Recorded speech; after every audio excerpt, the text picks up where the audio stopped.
Em nome de Patris, et Filii et Spiritus Sancti. Amém. No Evangelho de hoje nos diz: em verdade vos digo, haveis de chorar e vos lamentar, enquanto o mundo há de se alegrar. Vós estareis tristes, mas a vossa tristeza se converterá em alegria. Tristeza teve Nosso Senhor quando Ele disse: minha alma está triste até a morte. Tristeza tiveram os apóstolos quando viram Nosso Senhor crucificado. Tristeza teve o profeta quando disse: em pranto chorei durante a noite, e minhas lágrimas cobriram minha face. É agora a vossa hora, disse Nosso Senhor, aqueles que vieram prendê-lo, e o poder das trevas. Isso se repete nos dias de hoje. Daí a tristeza da igreja. E enquanto Nosso Senhor está triste, enquanto os apóstolos estão tristes, enquanto que a igreja está triste, o mundo ele se alegra. Em verdade vos digo, vós chorareis e gemereis, e o mundo se alegrará. Assim os fariseus e os escribas se alegraram, vendo Nosso Senhor morto. Assim o anticristo se alegrará quando perseguirá os santos e fará morrer Elias e Enoque. E não só o anticristo, mas o mundo se alegrará. Os habitantes da terra, diz o Apocalipse, se alegrarão. E farão festa, enviarão presentes uns aos outros, porque os dois profetas, Elias e Enoque, os tinham atormentado. Atormentado por quê? Porque Elias e Enoque vão dizer a verdade. E a verdade vai incomodar a consciência desses homens que estarão seguindo o anticristo. Assim como fizeram Dom Lefebvre e Dom Antônio Castro Maia. Porque a verdade dói em quem ama a mentira. Às vezes dói para a salvação. Às vezes ela dói e a pessoa cai em si e se converte. Então essa dor pode ser uma dor salutar. O mundo também se alegrou quando Dom Lefebvre e Dom Antônio foram excomungados. Pois esses dois bispos atormentavam a consciência daqueles que traíam a igreja, atormentavam a consciência dos liberais e dos modernistas, atormentavam a consciência dos que promoviam e continuam a promover as reuniões de falsas religiões para rezar pela paz. E hoje é a mesma realidade que nós temos diante dos olhos. O mundo se alegra e a igreja sofre. E Nosso Senhor nos dá uma comparação. Quando a mulher está para dar à luz, ela sofre. E algumas mulheres sofrem até muitos meses antes de dar à luz. Conhecemos um caso. Mas essa tristeza se converte em alegria quando a criança nasce.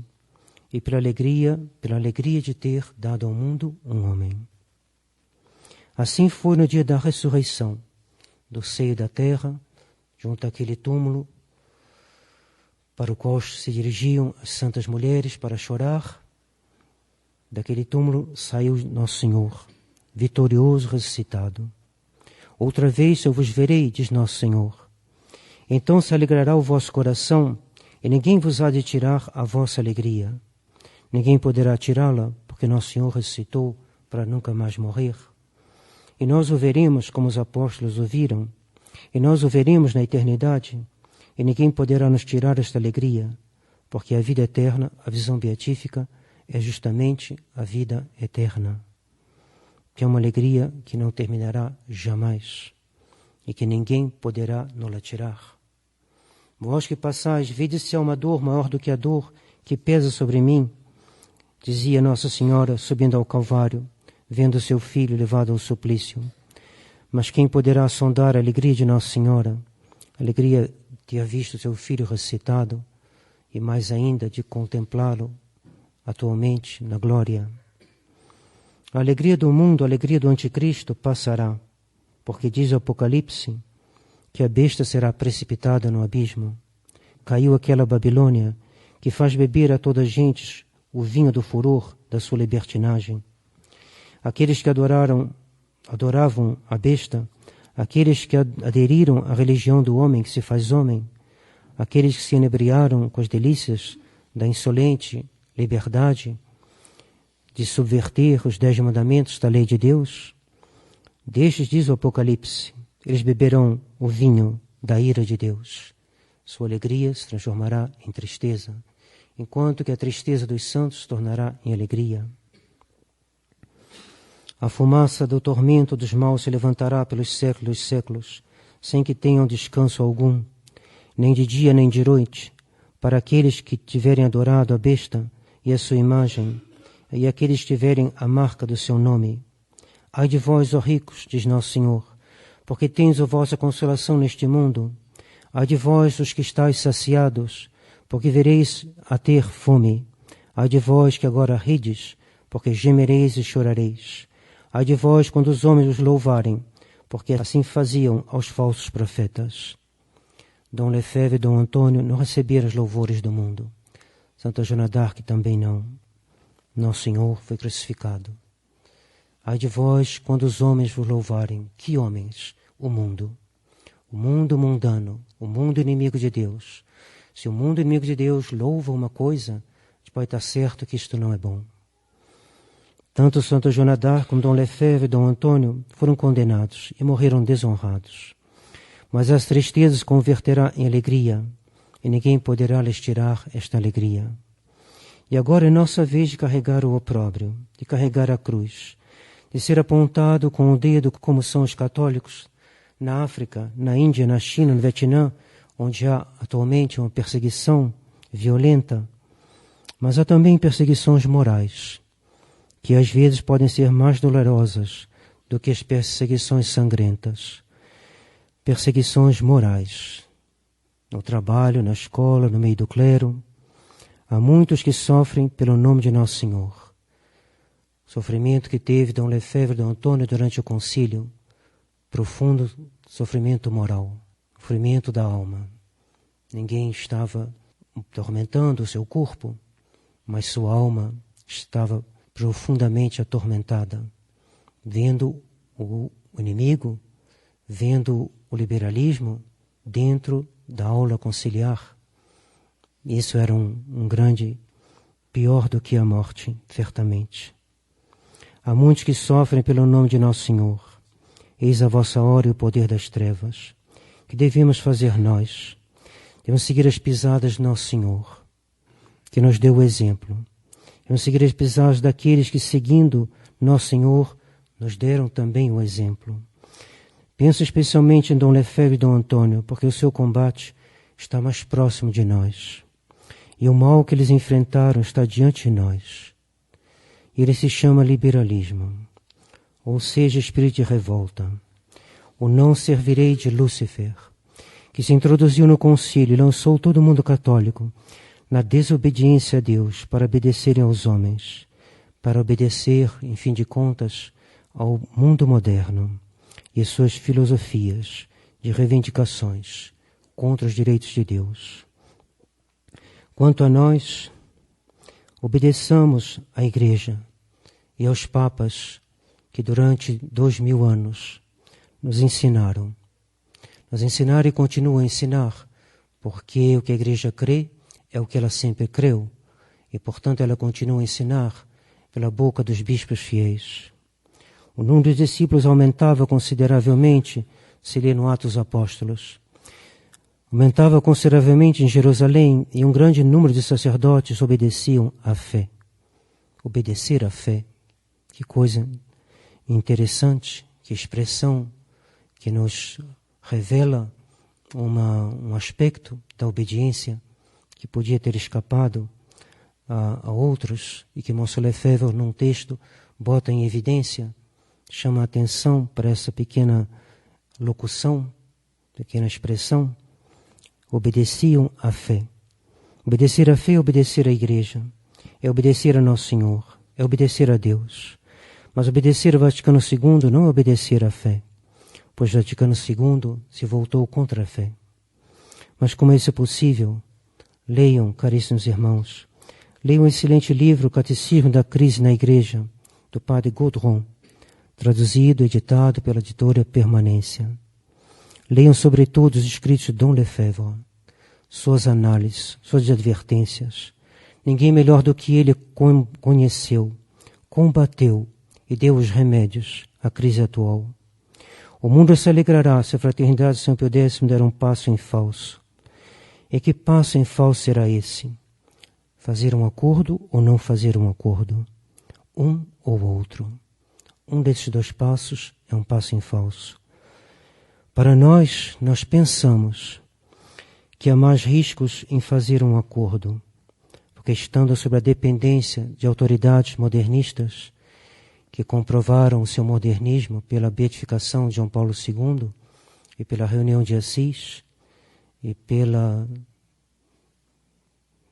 imposição do Vaticano II à administração apostólica de Campos, pela imposição do Vaticano II a todas as comunidades que se filiaram à Comissão Ecclesia Dei.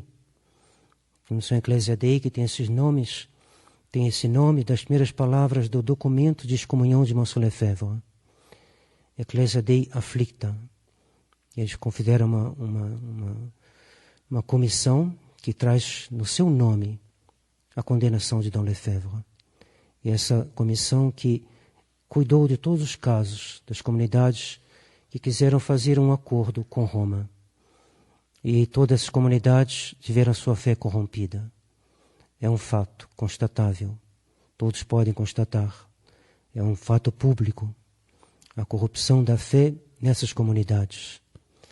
Há um rapaz que uma vez escreveu a Dom Lefebvre. Roma, através do cardeal Ratzinger e de um padre que era conhecido ao seminário de Econa, esse padre se introduziu no meio dos seminaristas e falou: olha, o cardeal Ratzinger diz que se vocês saírem, haverá em Roma um seminário chamado Mater Ecclesia. E nós faremos um seminário como Econa. E Mons Lefebvre, que nunca perdia o humor, dizia: é a prova que nosso seminário não é tão ruim assim, já que eles fazem um seminário em Roma exatamente como o nosso, para ganhar os seminaristas. E lá foi esse seminarista, Didier Lelon. Conheci, fui muito amigo do irmão dele, Etienne Lelon. E esse seminarista, então, com outros partiu. E lá estiveram a amarga decepção de ver que eles foram enganados. E um deles escreveu a Mons Lefebvre: Mons Lefebvre, eu lamento tudo. Eu lamento tudo. Eu lamento tudo que está acontecendo. Lamento não ter escutado os seus conselhos. Lamento não ter seguido os seus conselhos. Eles nos abandonaram. Eles nos traíram.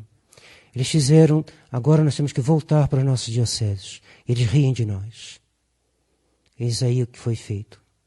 E Mons Lefebvre, poucos dias antes da sagração, reuniu os 4 padres que ele devia sagrar e sagrou.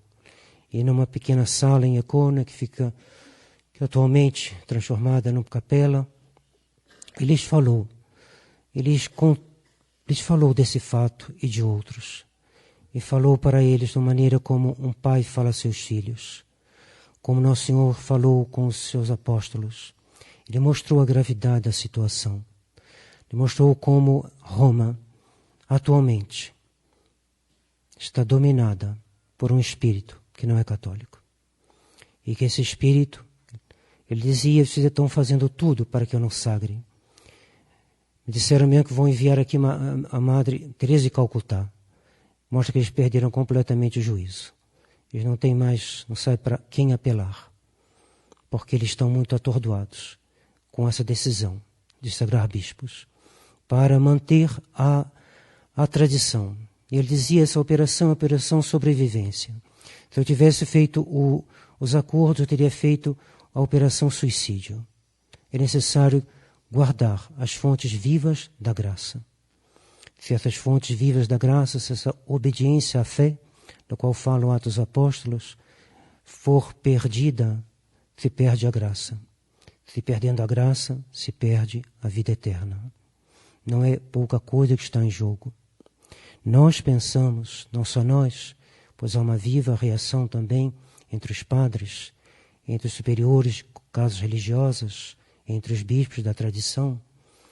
E se algum dos senhores achar que é oportuno, que eles têm o jeito, né, o talento, né, a inspiração de escrever para Monsenhor Felé, eu penso que seria algo muito razoável. Não é desonroso, não é nada que seja desrespeituoso em mandar uma carta e falar, Monsieur Felé, dizer, caso seja a convicção dos senhores, como é a nossa. É uma convicção, uma coisa que não se compartilha. Cada um deve formá-la diante da experiência, da reflexão, da oração, da leitura. Procurem ler. Monsieur Lefebvre dizia, cuidado, leiam, leiam, leiam, leiam. Porque se vocês não lerem os documentos da igreja, os livros que foram escritos contra o liberalismo, um dia vocês serão traidores. Dizia isso aos seminaristas. Leiam, estudem. Porque quem não estuda não sabe onde está botando os pés. E poderá entrar num caminho que será difícil voltar. Como esse seminarista que deixou-se enganar.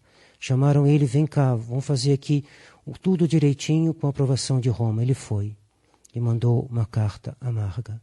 E não voltou para Ecônomo. Monsieur Lefebvre dizia, mostrando a carta, dizia, olha aqui a carta desse seminarista. E ele não volta. Praticamente nenhum volta. Eles vão e não voltam. Vão, lamentam de ter ido, lamentam ter caído nas armadilhas desses homens perversos, desses homens que têm ao menos o espírito pervertido, porque o modernismo é a perversão da inteligência, e esses rapazes vão e, em geral, não têm coragem de voltar. Então, se alguém sentir a coragem, a inspiração de escrever a Monsieur Felé, penso que não há nada de desrespeituoso, ao contrário, é um sinal de confiança. Né? Quem tem confiança, o filho fala com o pai com confiança, e tem coisas que o empregado não fala, e diz para o filho falar, fala assim, fala com teu pai. Por que ele diz assim, fala com teu pai? Porque ele sabe que o filho tem um acesso mais fácil junto do pai. E devemos considerar os bispos da tradição como nossos pais na fé. Devemos dirigir a eles como um filho dirige ao seu pai. E dizer, caso seja a convicção dos senhores, caso não seja, evidentemente que não, mas caso estiverem também inquietos por essa situação, porque escrever depois dos acordos será tarde demais. Aí não adianta escrever, aí terá que ser uma situação muito complexa que vai se formar no meio da tradição, e que Deus nos livre disso. Quando nós lemos todos os documentos de Monsieur Lefebvre sobre essa questão, nós ficamos impressionados de ver o vigor e a gravidade que, com o juízo que ele fazia sobre a gravidade da situação que nós vivemos nessa crise da igreja. As palavras são extremamente fortes, palavras cheias de fé, cheias de caridade também, porque ele diz, é minha obrigação proteger essas almas, proteger as almas. Eu tenho piedade dessa multidão, dizia ele, multidão de católicos no mundo inteiro, que vão ser privados dos sacramentos, se eu não sagrar bispos. Eu penso que é meu dever. E depois ele dizia, eles queriam nos engolir, se nós entregássemos nas mãos deles, eles iam nos devorar, eles iam acabar conosco, porque eles não querem a tradição, eles não querem o que a igreja sempre fez. É um mistério jamais visto na história da igreja, mas é uma realidade. E para se dar conta disso é necessário ler. Não deixem de ler, não deixem de estudar, não deixem de rezar, não deixem de meditar essas coisas, porque ela diz respeito também aos senhores. Eles não podem dizer, não diz respeito a mim, isso aí é coisa lá dos bispos. Não é assim. Diz respeito porque a quem está em jogo é a salvação eterna de suas almas. Quem está em jogo é a honra de nosso Senhor Jesus Cristo. Nós não podemos deixar nosso Senhor Jesus Cristo ser desonrado. Nós temos que lutar pela glorificação do nome de nosso Senhor, a qual só se faz pela verdadeira fé, pelos sacramentos, pelo crescimento do rebanho em número e em mérito.